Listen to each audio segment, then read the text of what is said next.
Hey everyone, welcome to the 2BSilent podcast. In this episode of the podcast, Brian and I talk about the congruency of thoughts, words, and deeds and its importance in spiritual practice as well as in daily life, the idea of chaotic forces and putting them under control.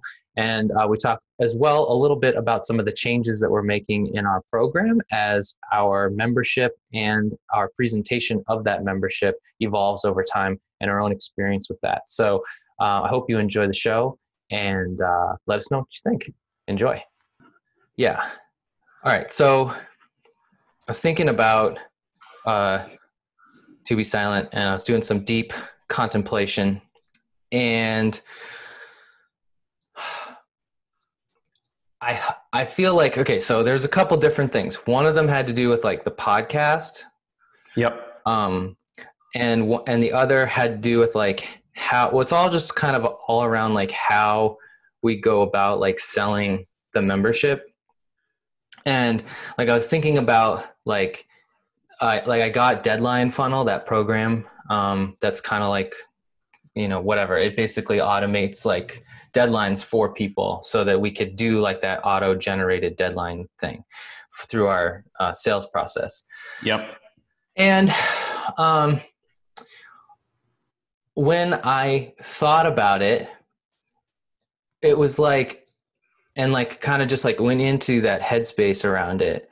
It was like, I don't know, like I just had like this sense of like, putting like it could have, and I don't know if this is like right or wrong or like how we want to do it or not, but like I have the sense that like it puts this kind of like pressure on it, but like it utilizes scarcity, right? That's the whole thing. If you don't get it now, it's going away. That's the idea, right? Yep. And so I feel like maybe in some ways that's like, I don't know, like I don't know if people are getting fatigued with that or not, or if it's, I think they are, or if it's like in some ways like part of the problem instead of part of the solution. And I kind of felt like I was like thinking about this. I was like, you can't manufacture trust, right? Like you can't manufacture it, and you can't like speed it up either, right? So like, and I think that when it comes to like all this spirituality stuff, like it's like people have been so mistreated in the past, and like it's like it's like cultivating a relationship with somebody who's been like cheated on, like, you know what I mean, right? Definitely. I know exactly what you mean. So like, I feel like that's going to be like, it's almost like if that's the first thing that the first way that we engage people, like it's almost like starting off on the wrong foot, like, yep. Okay. So I was thinking about like the podcast as an alternative to, as a sales mechanism, for lack of a better term. Yep. Alternative to trying to like make something happen like quickly, like trying to like put them through this like orchestrated sales process, right? Yep. And I was like, you know what, like maybe we could record like a podcast, whether it's through Zoom or in person. Like we could just try doing it like every other week. Like we do the live calls with the members where we answer questions about practices and stuff like that. And then on the other weeks, maybe like you and I just like get on Zoom or we're together physically and we just like record a conversation, and like we don't necessarily have to have a plan or whatever. But but I think the core of it is like right now, like all people are hearing about is like why everything is going to hell in a handbasket. And I feel like if we just had conversations about like why everything is going to be okay and how we can like make it okay and how we can like use what we do to make it so, like that's a message that like just being put out there has value. Like just giving people the Yeah. opportunity to listen to a conversation about like why we think, why we feel like we're going to be okay. We're not like worried about what's going to happen and totally sucked into like the fear mongering and like the negative, the constant stream of like negative, fearful messaging. I think that's an excellent idea. I mean, you know, because it's like, and it ties into everything that we think, right? It's like, it's your responsibility if it goes to shit or if it doesn't. Like, you take responsibility for yourself. Like, I don't expect the government to save my ass. Right. I don't expect,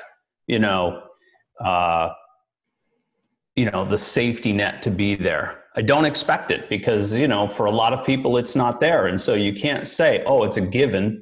If you you lose everything, you're going to be okay. It's like, no, not necessarily. If that was the case, there wouldn't be any homeless people. There wouldn't be any, indigents, there wouldn't be people living out of their cars, right? It's like, if the safety net worked for everybody, that we wouldn't have that. So, it's your responsibility to figure out what the fuck you're doing and how to do it, and, and again, from the most minimal aspect, I always think it's not a Pollyanna idea, right? I mean, it's sort of like embracing the suck and going after it, and saying, okay, what can I do right now that will help me in some way? Even if it's just to boost my mental capacity up, and make myself feel better. Isn't everything I do from that point on going to be better rather than doing it from a depressive, fucked up state of mind, thinking, oh, it's going to suck, but I should do this anyway. That's like that joyful effort, right? It's like, you're dragging your ass to go say your prayers, but instead you should be like, this is really going to help me.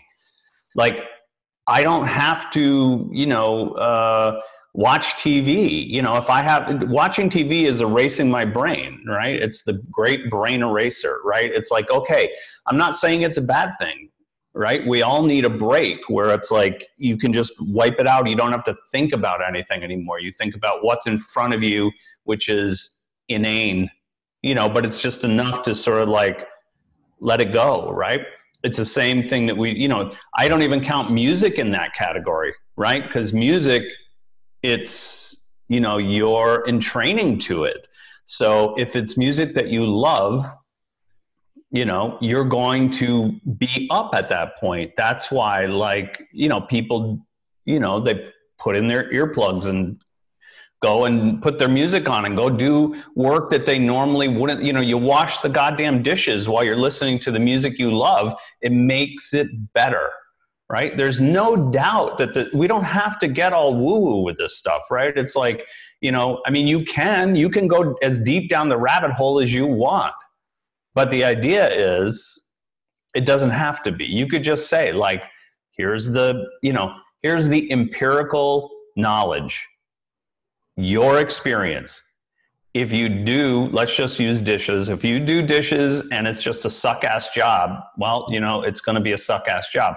If you do dishes while you're listening to your favorite music, somehow you lose track of time, or you're dancing around, or, swishing your butt back and forth while you're doing the dishes, it's a little bit better. Even that little bit better is already, you get done and you feel accomplishment, right? There's a drop of dopamine that you're getting from that when you finish. This is, it's not rocket science, right? It's like, this is the reality of our situation. And it's the same thing with this stuff, but we go and we do it.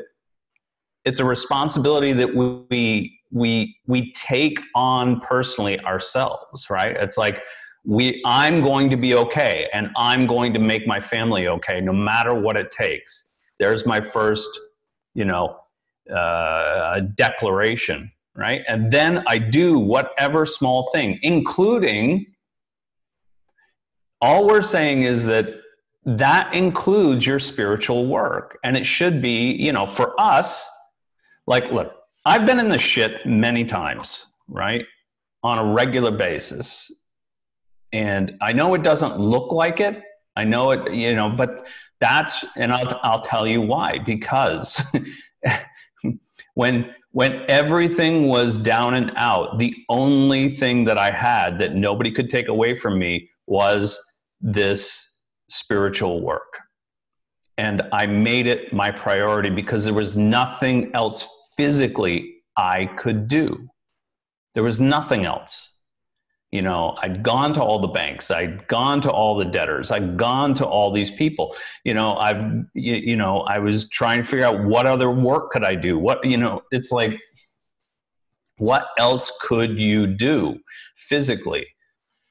Done. You've done everything. You know, you're waiting on the whims of other people. You know, you're waiting on the whims of other organizations. It's like nobody wants to be in that scenario, right? Because we know it's like they don't always move in the direction you want them to. And so, you know, and a lot of times at that point, right, they're moving in, they're giving you a yes, but there's so many stipulations to that yes. You know, you're putting yourself even farther behind, right? Well, that's like, yeah, I mean, and that's exactly what I mean too. It's like, I feel like you and I both have that sense, and you obviously having way more experience have it even more. Like, I really believe that like you do feel like everything's going to be okay, like for you. And there's no doubt. And I know that is because like you always say, like your consistent results from your practice, right? It's like, that's the one thing that like you're saying, nobody can take away from you. No one can take away from like an inherent power that you have within yourself to create the future experience that you want. But at the same time, you're taking like, you know, like there's that attitude that you bring to it where it's like, that doesn't necessarily mean like it's going to be easy. No. And that's the part that I you know, we want to try to get across to people, right? It's like, it's not like it's, you know, like, oh, magic is so great because you just say these few words and you do some prayers and you do this and you do these rituals and you move around in a certain way and then all of a sudden, poof, it's all good. It's like, I want to see that. You know, because that's not been my experience. And that's like another one of those things, like I don't like, right. So that's not been your experience. That's not been my experience. But I still see like ads on Instagram or Facebook or whatever that are like, you know, come manifest with me. I just raised my vibration and like everything's better and like everything's great. And I'm walking into like this perfect life of abundance and everything's awesome. And like, come join me and do it with me. And it's easy and fun, you know? I'm like, I always look at that and I'm like, there's just such a disconnect because like, I've never changed something about my life or about myself without encountering the aspect of me that needs to change for that thing to occur, for that change for that thing to manifest. And that means that's exactly it. That means like being in the shit and like feeling uncomfortable and seeing like things that you don't want to necessarily, like literally looking at things you don't want to look at too. Like, absolutely. You know, right? So it's like, so don't like stop telling people that you can do it without that. Like, no, you can't. It's not possible. Even they would say it. So there's sort of talking on both sides of their mouth, right? It's like, you know, and that's that whole forked tongue thing, right? It's not about a snake. It's about saying two diametrically opposed things at the same time. So people are completely confused. They're still in the neutral, right? It's that idea of like, look, you know, oh, you just put yourself in this place, but they never say like, oh, but if you ask them directly, oh, but you have to change these other things about yourself because that's going to produce exactly the same scenario that you're in right now. They never talk about the, you know, the sacrifice, you know, the work that it entails, you know, and part of that work is, you know, going into the shit, right? And eradicating that as much as you can, or putting it, you know, binding it, you know, put it in your control. It's not about getting rid of it.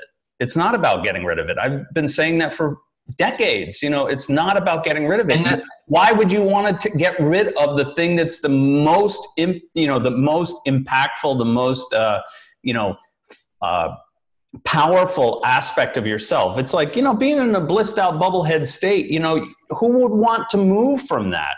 So if that's what you're trying to achieve. So like you talk about this a lot, and like I feel like it's one of those like abstract things that like maybe we haven't like articulated clearly enough yet at this point. Like I feel like it's so abstract and difficult to like, so could you like, when you like, because you talk about like chaotic forces, putting them under control, and I was contemplating this yesterday too, because like I was thinking a lot about myself and those aspects of me, right? And like how my own like chaotic forces like express themselves like in my world through my actions, and like, and how like maybe like let's say I do something, and then I'm like, I wish I'd done that differently.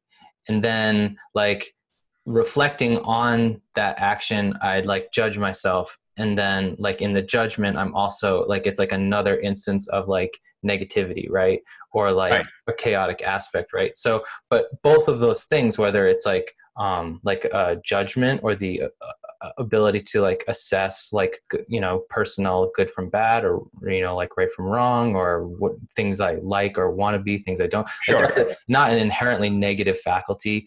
And, like, so, but like, but like all of those things culminate in like a perception of self, which has to do with like my character or like my identity, right? Like a personality, right? Like this person acts that like has these characteristics, whether they're like noble characteristics or generous or kind, or, like whatever. Sure. Like those are almost like that, those qualities of a character are almost like a superstructure or an order within like within which the energies of my personality and my persona can operate, right? And so like, and kind of like figuring out all those things for myself, like the one thing that like the things that make that process of contemplation and like decision making and like self-reflection, like the thing that makes that process make any sense whatsoever are the principles that you've taught me that I come back to, right? Like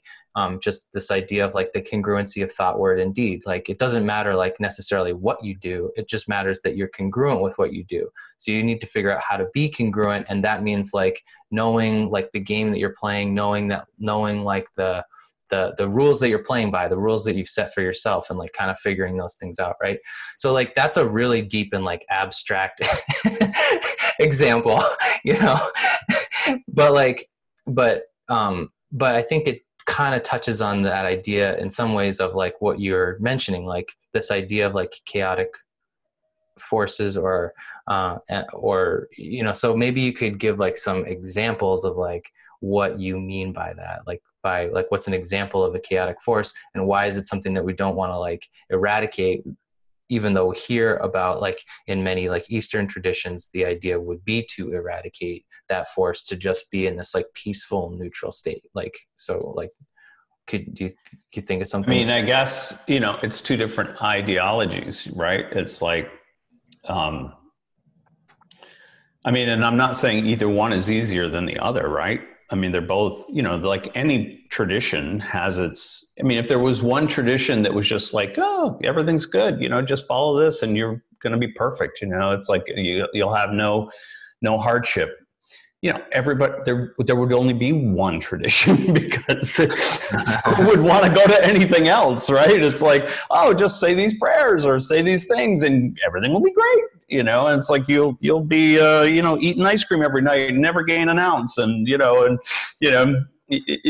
somebody will be loving you up every day and it'll be fine. It's like, great, sign me up, dude. It's great. And it's free. It's like, oh, everything perfect. It's like, yeah, it's a strange thing. So they all have their, their difficulties, right? So we, in general, I tend to think of this place, this reality, this life as a series of tests, right? That, Mm. we're trying to have as many experiences as possible. And they're not all good experiences. I mean, they're all experiences, but, some are harder than others, right? We experience loss, and we experience, disappointment. And I think that's one of the reasons that some of the younger generations are having such a hard time, is because, adults, parents have gotten this screwed up idea in their head from experts, right? Psychologists, whatever, that, think that, every kid should get a trophy for showing up, so you're not breaking their self-esteem, which is just, insane. We know that now, but we've lost a couple generations due to that, and which is hard for them. It's really hard for them. I feel really bad for them. They've never been able to, overcome the idea from being ingrained in them at such a young age that they should get a trophy for showing up. And that's the whole entitlement thing and all of that stuff, right? So it's very difficult to retrain them at this point to say, life can be good if you engage it and you take on your personal responsibility and you try to contribute to it, right? And you're going to have difficult experiences, embrace them, and use them as a catapult to, either make sure you're, if you identify it as something that you don't want, it's the impetus for moving into something else, right? It's a course correction. Mm-hmm. So it's like, if I don't want to, if I don't want to lose my job because I can't get up at the right time and get to work on time, I either have to, correct that in myself. But if getting up at 10 o'clock is still, like the thing that you want to do, then maybe if that's more important than keeping your job, maybe you should look for a job that doesn't start until 10:30. So it's like, if that's more important than keeping your job that you have, then you have to make that, you have to make that decision, right? So it's like, it's just evaluating things and kind of going through those experiences and saying like, okay, is there an alternative to this? Can I have my cake and eat it too? And the thing that the thing that makes that territory of decision making a territory with which you can navigate well is like a certain degree of like clarity, right? Like you have to have like mental clarity of mind, clarity of thought, a clear view of yourself and the situation, but also like a clear understanding of like these things we talk about all the time, principles that apply to the energetic, the physical, the spiritual, the mental, emotional, like these principles that apply to everything, that you can kind of like come back to and like see yourself, your situation through that lens, and it's like a structure within which those things that can be very amorphous actually make sense, whether it's like emotions or thoughts or like your own, like your thoughts about yourself, your own like identity, your perception of like the world, your actions in the world, right and wrong, all those things. Like that is such a complex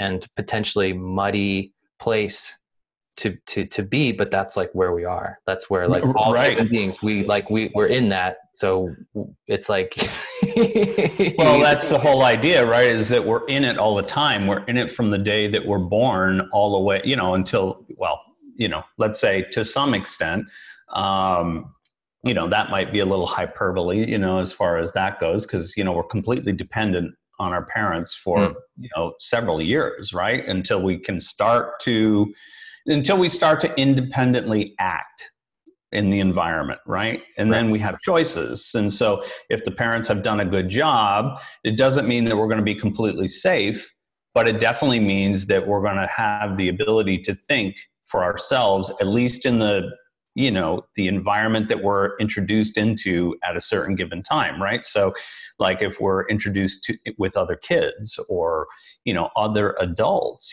anything like that, other human beings or even animals, right? It's like, how do you act?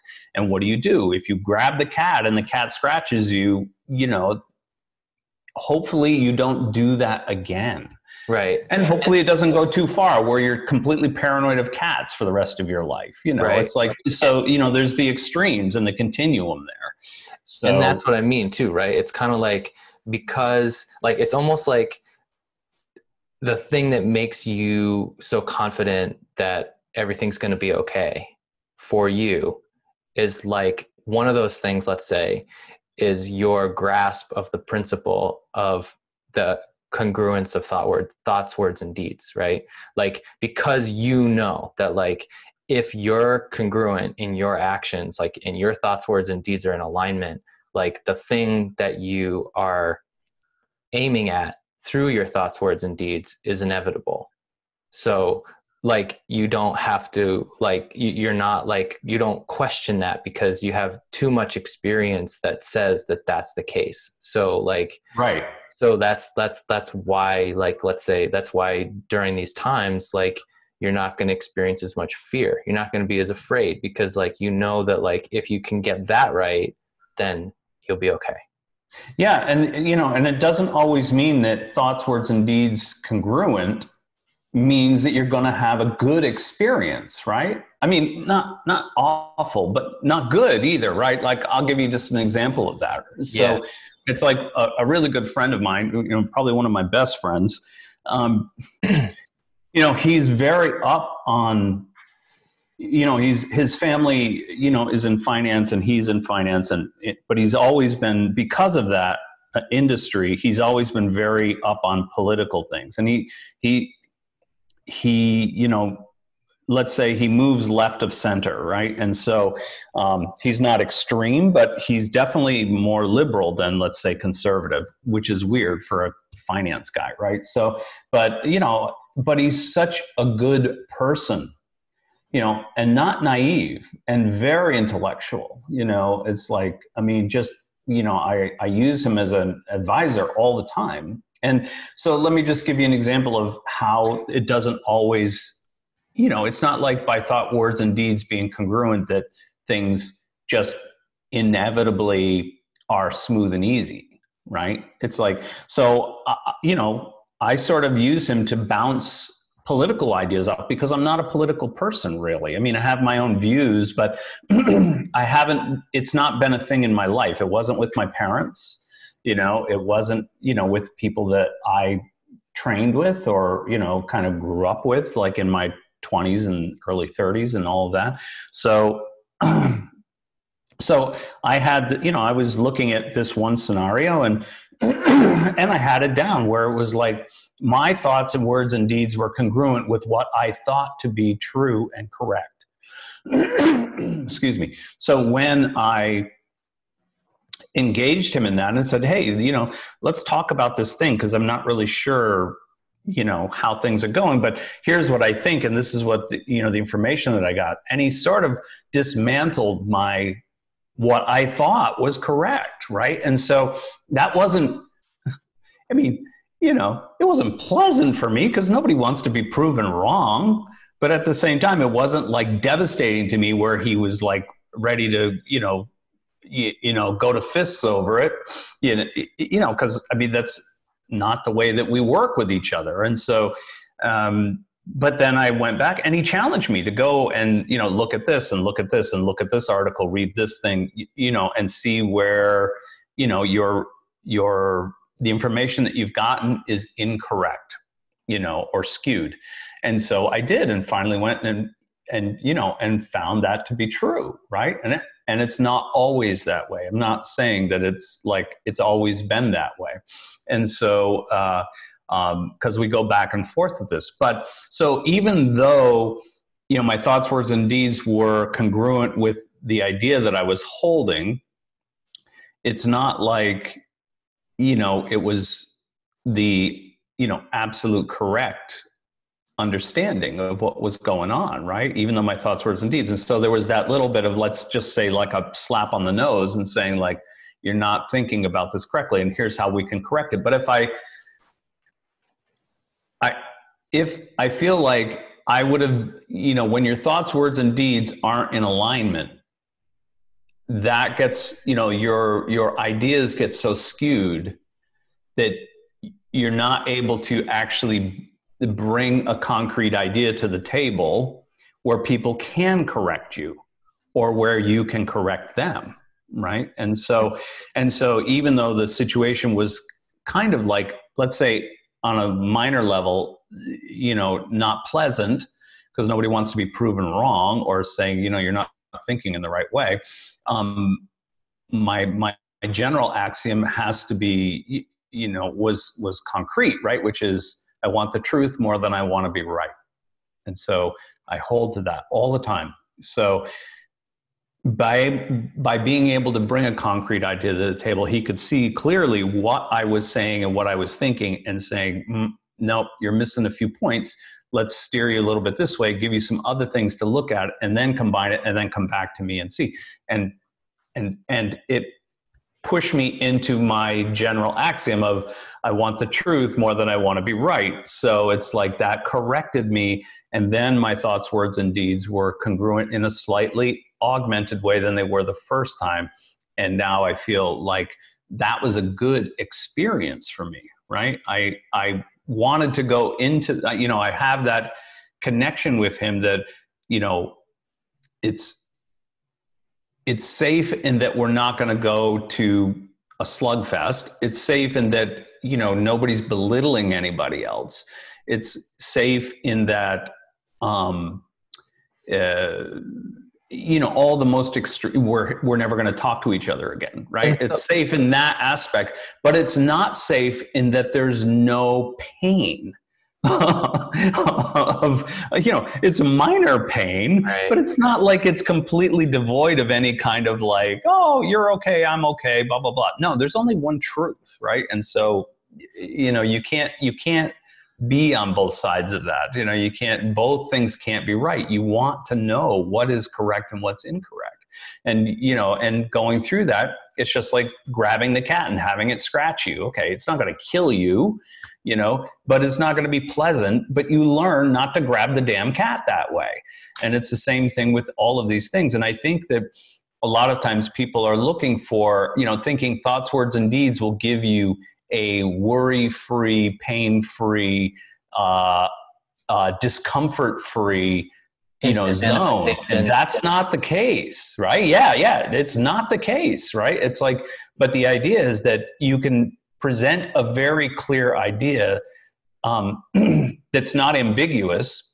And then people with an opposing idea can come at you and say, I think you're missing the mark here or there or whatever. But, when you do that enough, the funny thing is, it's like it doesn't matter if you're right or wrong.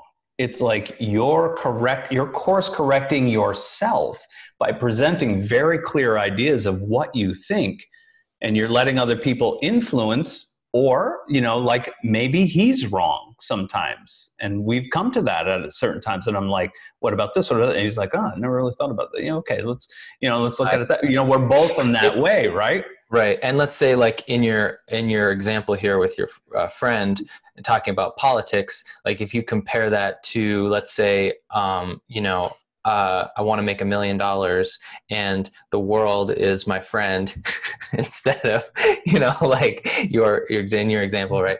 It's kind of like if I try to put myself together and congruently act and think and, and speak in the pursuit of that goal of making $1 million or whatever, then it's like, then I get to have a conversation with the world. Right. It's kind of like, then at least I know that even if I'm wrong, I'm congruent within myself. And so when the world tells me that I'm wrong about some way that I'm pursuing that $1 million, then I have then I can actually like correct my actions or my thoughts, my understanding of that, or the way that I'm communicating or speaking about it. And so, but if I haven't done that, and if I'm not in alignment, then when the world tells me that I'm wrong, I'm completely shit out of luck, because I have no way of assessing like what it is, right, where I am, and where I'm going wrong in the pursuit of that goal. So exactly, right, makes sense. So it's the environment becomes our mirror, right? Whether it's a person or, like, think about it. It's like, You're dressing for some occasion, whatever it is. You put on some clothes, but you don't know, and you don't have anybody there to tell you, right?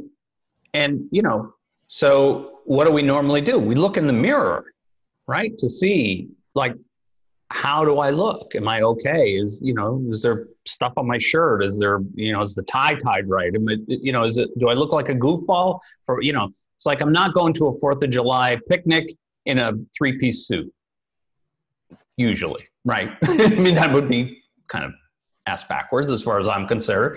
But, but I'm also not going to, a wake or a funeral, in a pair of shorts and a dirty t-shirt, right? It's like, that's just disrespectful for the people, because you're going for somebody else, not for yourself, right? So, and but if you don't know, the only thing we can do is check the mirror, right? So, and the mirror could be a physical mirror to just look at our personal, see how we are, right? And, and of course being, trying to be as objective as we can, right? It's like, do I look okay? Because some people would be like, yeah, I'm fine. It's like, there are some people that are like that. I can wear a pair of shorts to a funeral. It's okay. And it's like, okay, well, if you're good with that, you're good with that. It's like, there are some people that would be perfectly okay with that. And that's all right. But then, the mirror that is the audience in the funeral may engage with you in a different way than you normally would. And if you're confused about why that is, then there's something wrong with your evaluation, right? Initially, at least that's the way we would take it, right? And to correct ourselves, to make our thoughts, words, and deeds more congruent. Again, everything can, it's either going to support you, your environment, your mirror is going to support and let you move forward in the way that you want to, or it's going to put up barriers. And, sometimes they're, more, they're active barriers, right? That are going to hold you from moving forward, right? You might be able to move sideways, or, most times you're even probably going to move backwards, which is not the object, right? So it's like all of these things are going to give you the ability to course correct. And so as long as you're, again, holding your goal in the, it's like, you can go as deep with any of these analogies as you want, right? It's like, there's all different levels of course correction, within, your pursuits. But again, the other thing that gets confusing is people who constantly, that don't create initially, solid goals, right? Like, you want to make $1 million, that's a solid goal, right? It's like, that's my goal. That's my, if I hit that achievement, I will think that I've, that I've hit my goal, right? It's like, you get trapped in all these little sub goals all around, or you just keep changing your mind, which means you're just going to stay in the same place, or you're going to move down. There's no way to move forward if you can't identify a goal. And the reason that most people don't identify a goal clearly, first of all, nobody's told them, other than just cursory, like, oh, you should have a goal. But they don't really explain why it's so important. But the other reason is they don't want to set up parameters for failure, because failure seems like such a bad thing. Right. It's like, that's the same thing as my friend going, I don't think you're thinking about this correctly. Here's some other information that maybe you'll have to reevaluate your idea in order to, come up with the truth. Right. And that's important. So, but if I didn't have that goal and I didn't hit that goal of that alignment and present it to him, I would have never gotten that feedback back. I would have gone through the rest of my life thinking that I had that idea correct, that it was the truth. And it's so dangerous, right? So it's the experiences of this that we want to acquire over time, right? Everything is an experience. Everything is an experience. The good and the bad and the neutral. And that's the real goal for us in this life. Have as many experiences as possible. And because we're humans, we want to achieve more experiences in the things that we think are pleasant for us and good for us, what we've labeled good and pleasant, and move farther away from those experiences that are not. And they're, painful or, in some way, mentally, emotionally, physically. We don't do that. We don't keep smashing our finger with a hammer, right? It's like we learn. It's like, move your damn hand, it's like, or do it differently. How many fingers do you have to lose? It's like, so those things we get because they're immediate feedback, right? And it can be immediate feedback from, verbal expression as well. Or even, thinking is a little bit harder because, we don't see your thoughts, but we see the actions that you're taking, and the actions that you're taking represent more clearly how you really think about a thing than not, right? So it's like, it's not about what you say, show me what you do. And what you do is going to really show me what you think about something, so. Right. Yeah. So let's say, like, cause I want to bring it back to the chaotic forces thing too. Mm-hmm. So like, could we say that in the example of someone intending to make $1 million, right? Like that they're like that the air quotes, like the chaotic force, right? In that example is like something that in its most extreme negative expression would just be labeled like greed, right? Sure. Like the pure unfiltered desire for money or capital or the power that money gives or whatever it is, right? Like, yeah. So like, that's like, all that is just like an impulse. That's all that is just like, it's like it's not necessarily like a carefully thought out plan or a vision or intention for your life necessarily. Its most base form, or its most like purely chaotic form, all it is just like the desire for more, right? Yep. Yeah. So basically what you're saying when you talk about like chaotic forces and putting them under control is not necessary, and not eradicating them, is like, well, you don't need to get rid of your desire for money. You don't need to get rid of your desire for more, right? It's like, but the way that you put that chaotic force under control is you say, like, you define a clear goal. I want to make $1 million. And then if I want to put it under even more control, I would say, here's why I want to make $1 million. And I can figure out why and be super clear about that within myself. And if I want to take it even a step further, I could say, I want to make $1 million and I want to achieve that goal in a way that I feel morally and ethically positive about. And I want to feel like a good person doing it. I want to feel like I've contributed to others and to society in a positive way that I feel is a positive way. And I want that to work out in the long term for my friends and my family and myself and my life in a positive and sustainable way. And so like, that's an example of taking a chaotic force and putting it under control. For you. Right. Okay, I see. Yeah. Right. But that, so talk more about that, right? Because like what you're saying by saying for you is like, that there's no objective rules that apply to what that means for each individual person. There's no like supreme judge of what that looks like, that process looks like. Yeah, because if there was, there would only be one model. Right. One ultimate goal for every person to become or fit into or to emulate. Right. Do you think that everybody that, that made $1 million is upright and noble? Probably not. Probably not.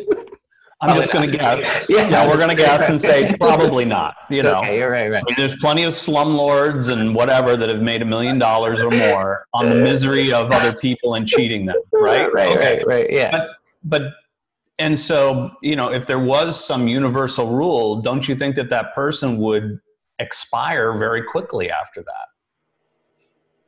You mean they would come to their own end, or they would die, or they would something bad would happen to them because they've broken the cardinal rule of, like being noble and being, helping people out and doing this and doing, all of those things that you just elucidated for yourself, right? If that was the only model and you thought that was it, then, by that logic, there would be some ramifications of not doing it that way.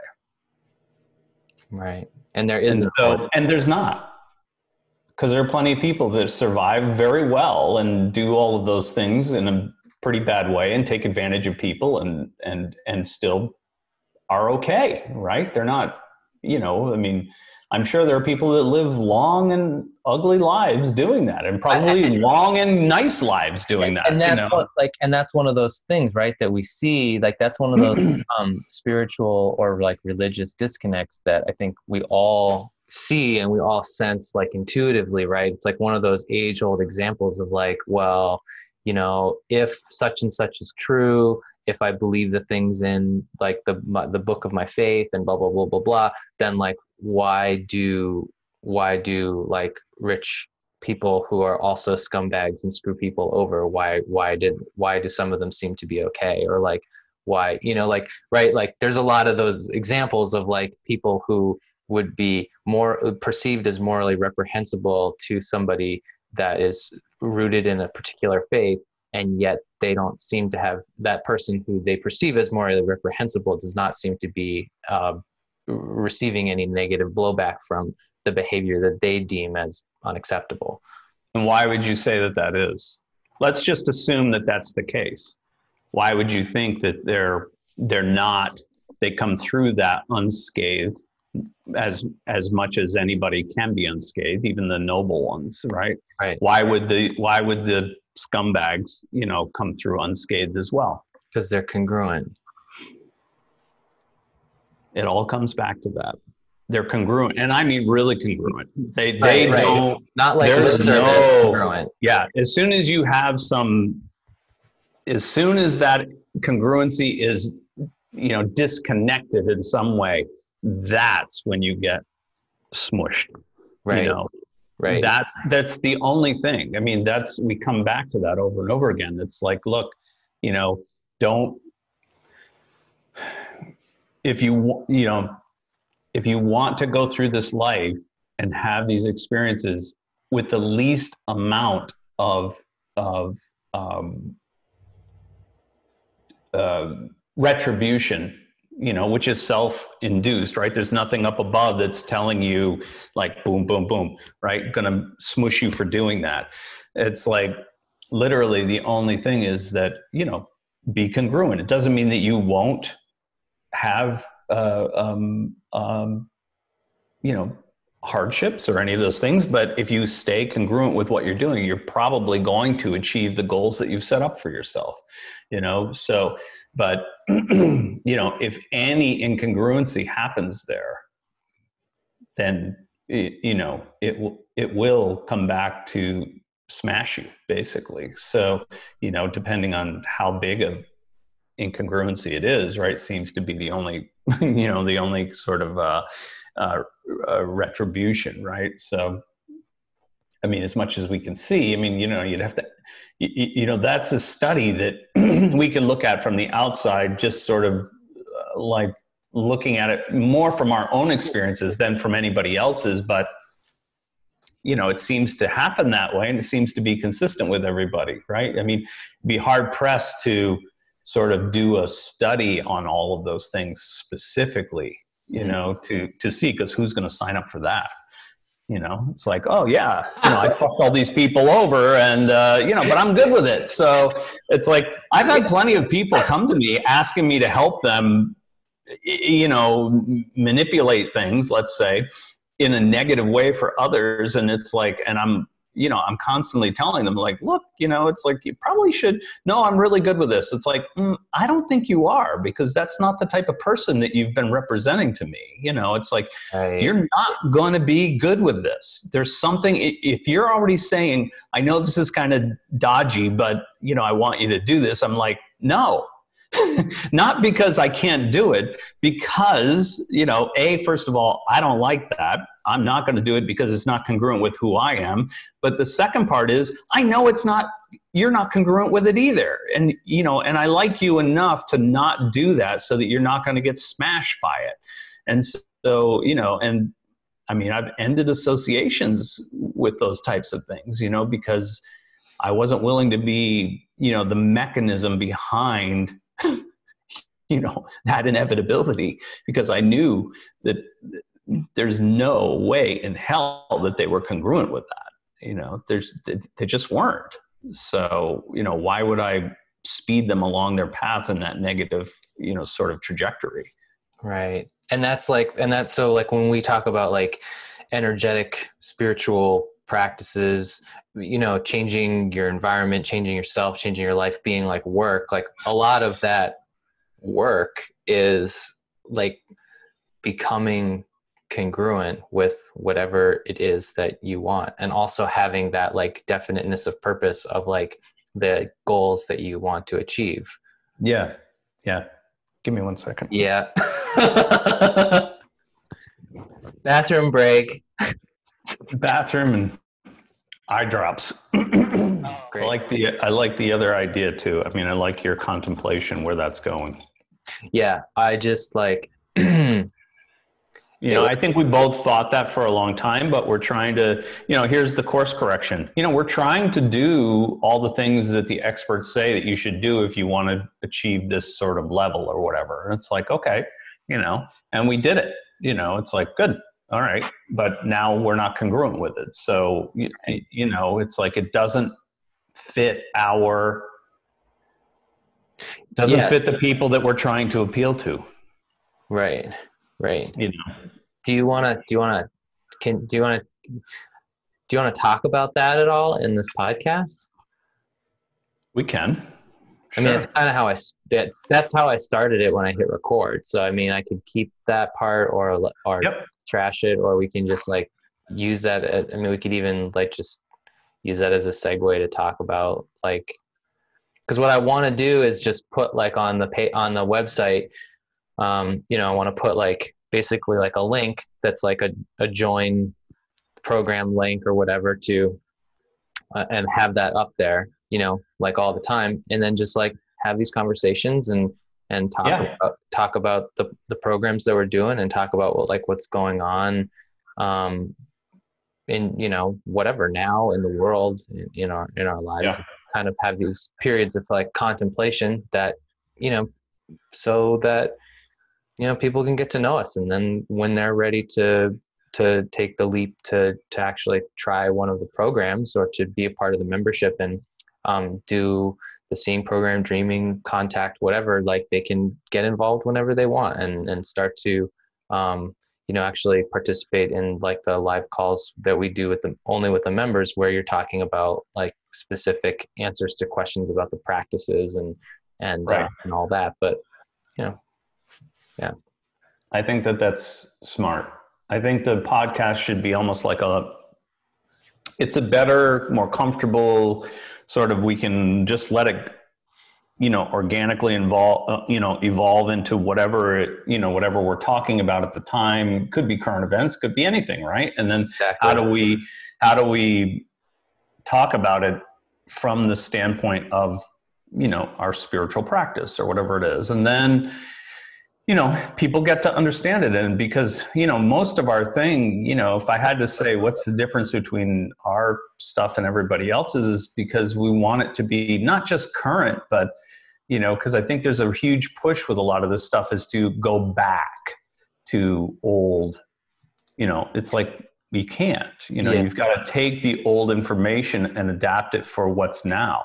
Yeah. And show that it's still relevant, right? Technology has changed, but people haven't changed.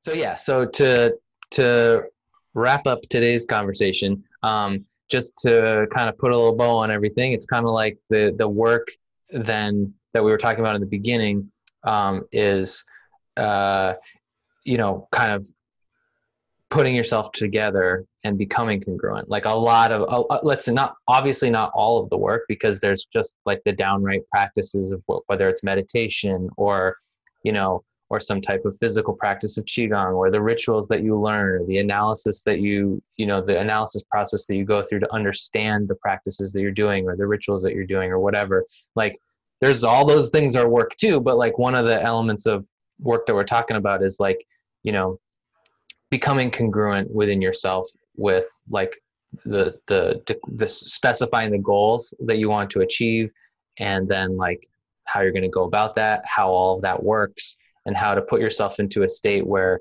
the thing that you want to happen, you expect to happen. Like for instance, like in the example of experiencing contact with spirit, right?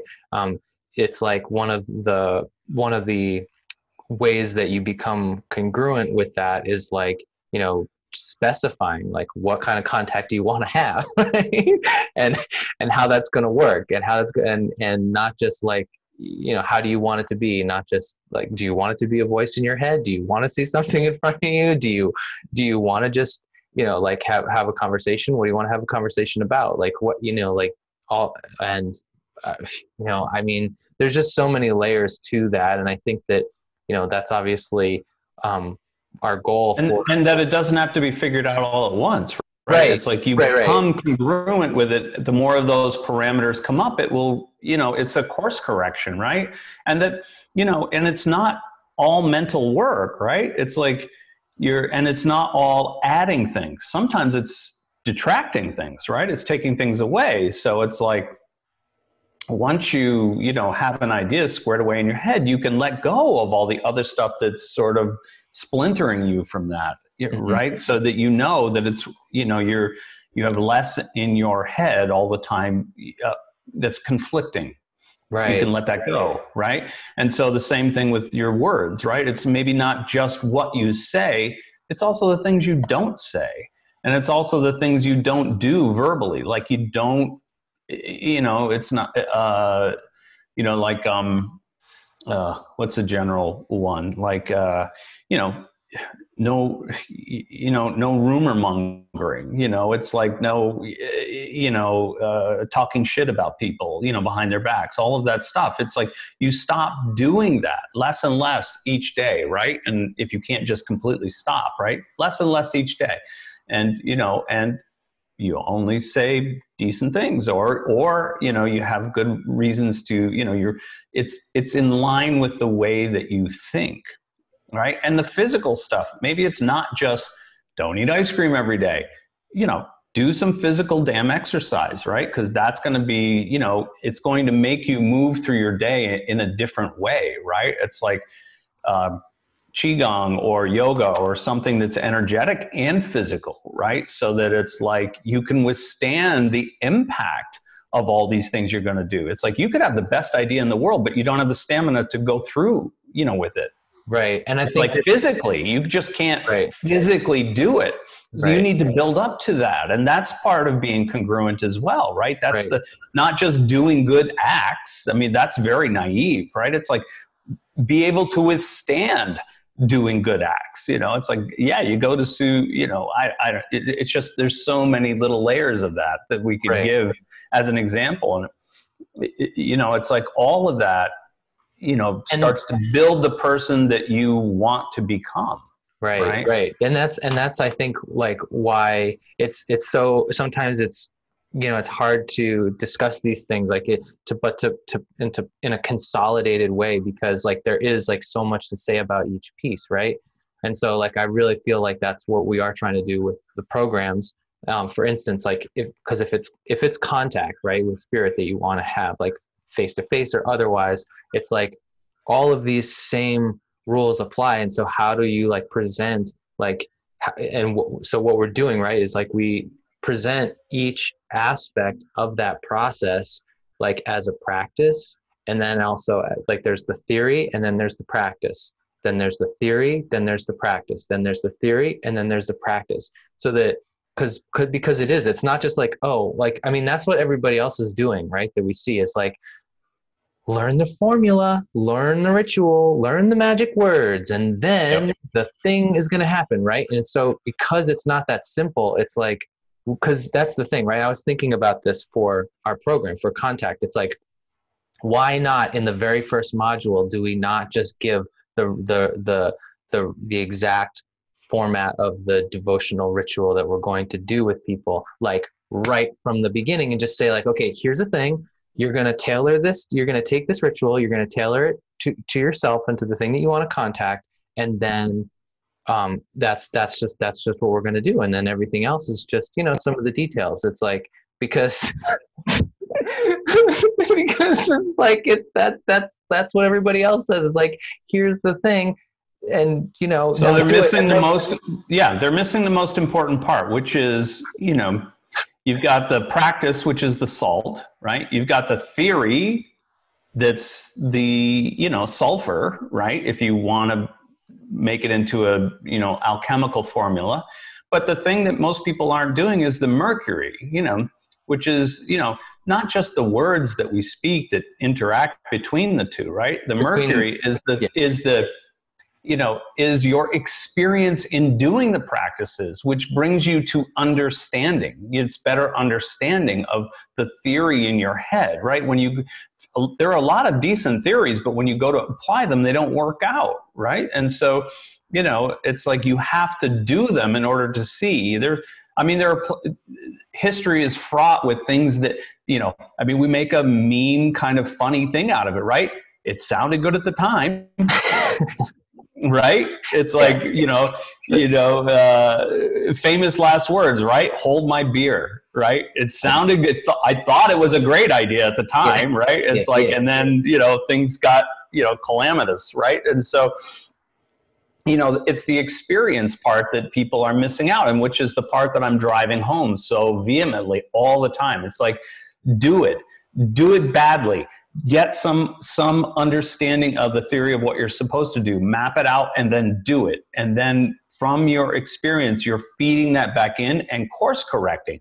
Oh, I couldn't get past the first stage. How come? Well, you were breathing wrong, or you were doing this wrong, or, work more on this to get that level up so that you can, then progress with this. And then your experience will be different. You feed that back in. It's the feedback loop. Where do things actually circulate? It's in that mercurial part, right? Mercury is movement, and that's that mercurial between the thought process and the physical doing of it, right? And it's like, how many people, this is why YouTube is so phenomenally successful, right? Because it keeps everybody here. In the thought process. You're living vicariously through other people's actions. Right. And nobody ever, such a small percentage of people actually say, wow, I think I can do that. Let me try it. And then they find out, like, I've done that myself, right? Like, just learning how to do things. And it was my kids that actually, challenged me on that. Like, literally, okay, I'm not a super mechanical person. Okay. And, anybody that's been with me for any length of time knows that. I say it constantly, and so any little thing that I do that most guys would go like, my brothers are like, dude, what's the big deal? It's like, and I'm jumping up and down thinking, I can't believe I just did this. I just fixed this thing. You're never going to believe I just fixed this thing. And my brothers are like, yeah. So, because they're both, one's like, excellent carpenter and, and the other one is really good with mechanics and IT stuff and all this other shit. I'm the oldest. And so they're constantly helping me out with things. Right. And so, but anytime I do things on my own, they're like, yeah, so, you did that. Good. Well, awesome. They're not knocking me down, but it's sort of like for them, that's like something they do in the morning and get up. It would take me half a day to do it after I've effed it up so many times and then just got, so clear on what it was that I was doing. Going back, it's like, look, my local hardware store, they know me by name. Okay. And when I walk through the door, they usually say either A, what does she have you doing today? Meaning my wife, right? Or what did you mess up? What can we help you with? It's like, what can we, they know me, it's like, and that's good. You need to know where you stand, but I'm constantly, it's in the experience part that, you get things to the level of where you want it to be, and so, and that's the part that most people just don't do anymore. They think if they have it there are plenty of occultists, there are plenty of esotericists, spiritualists that, they have it in their mind. They can quote chapter and verse of all these books and whatever, but it's like they have no practical experience. So their lives suck by their own standards, not by mine. I don't give a shit, but it's like by their own standards, they're constantly chasing things they want their life to be like, but they never do any of the practices or follow through with those experiential parts, right? It's all like in their heads, and they think as long as they keep it in their heads, and it's another one of those ideas that gets perpetuated,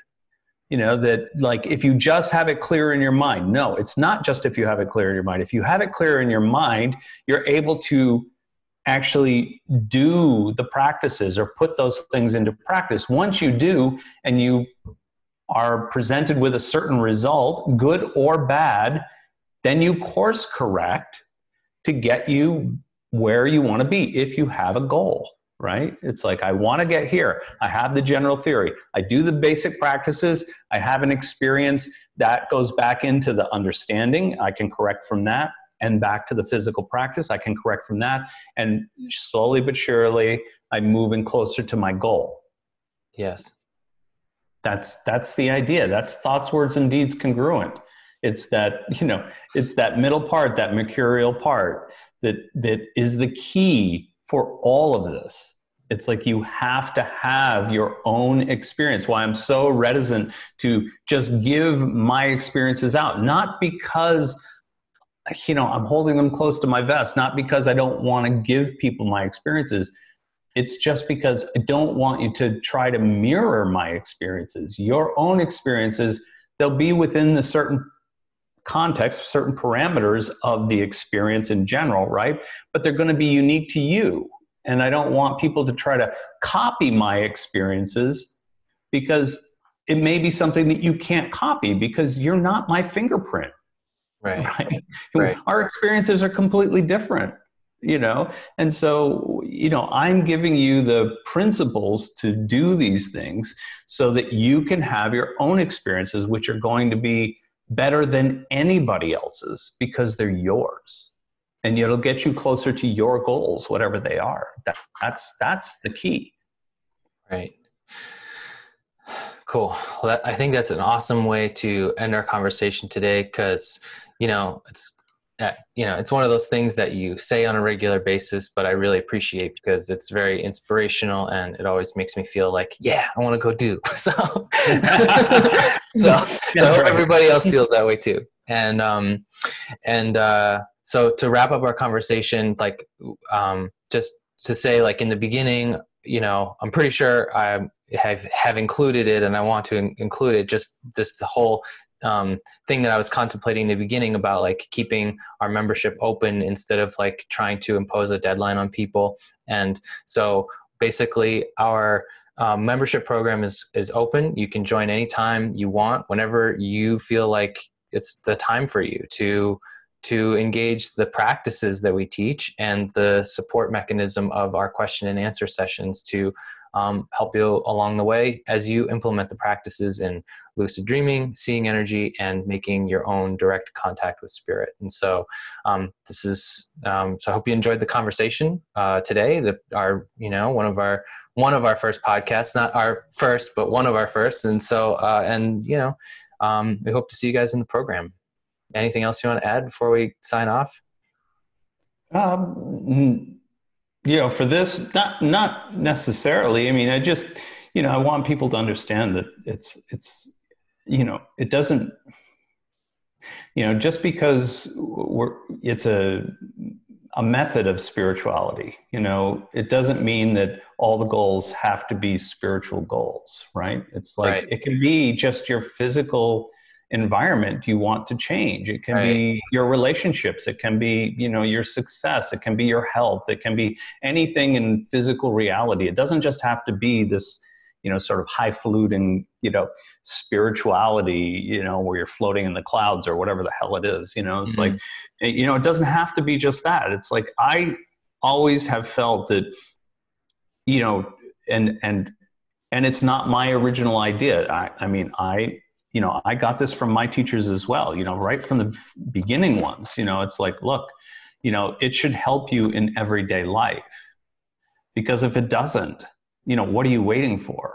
It doesn't, it's not, then you belong to one of those traditions where you suffer your whole life away and you get your reward at the end after you die. And there's nobody that's ever come back to say that's the case. Right. So, for me, it's like, it needs to support you in your everyday life. You need to have something that's, practical for that. And it's like, there's no incongruency with that. Right. It's like, you need good health. You need to be successful in a way that you feel comfortable and safe and secure. And you need to have, relationships are part of that as well. Right. We're herd critters, right? It's like, we need other people to certain plus or minus effect, right? Some of us need crowds, if you're extrovert. Some of us, we're good with being alone, but we need that intimate relationship as well. So, it's like, but those are all things that make our lives more rich. And it's all about gaining more experience in life. And so it's just my presupposition is that out of all of those things, your spiritual practice will, advocate for you in those other territories better than any of those territories will advocate for you for anything else. Right. Yeah. So it's like, that's the thing. So that's why, I promote this so strongly. Yeah. I just want to add to that and say, like, of all the things that, all the practices that I've done for, whether it's seeing or dreaming or contact or whatever over the years, like, I have had some degree of success with all of those things, not to the level that I want to yet, but the way that the principles and the practices have affected me as a person and in my life has far outweighed any of that stuff anyway. It's like the benefits that I've gotten from all of that, like, there's no way for me to estimate what that would be. Like, there's literally no way for me to encapsulate that, because it's so vast and becomes more all-encompassing every day. It's like, how do you say, like, oh, like, that this thing changed my life? It's like, oh, well, it took me apart and put me back together in so many ways that I'm not the person that I started out as. Right. And I'm really happy about that.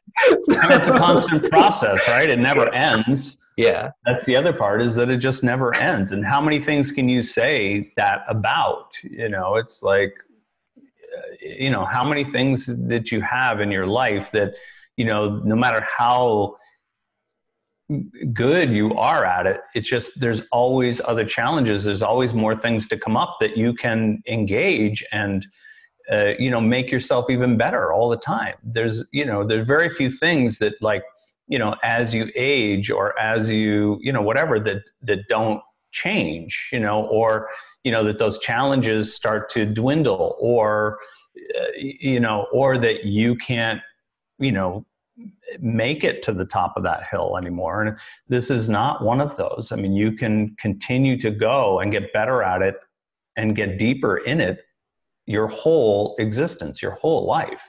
Mm-hmm. And I think that that's another one of those unique aspects of it. And I think that that's a good thing, so.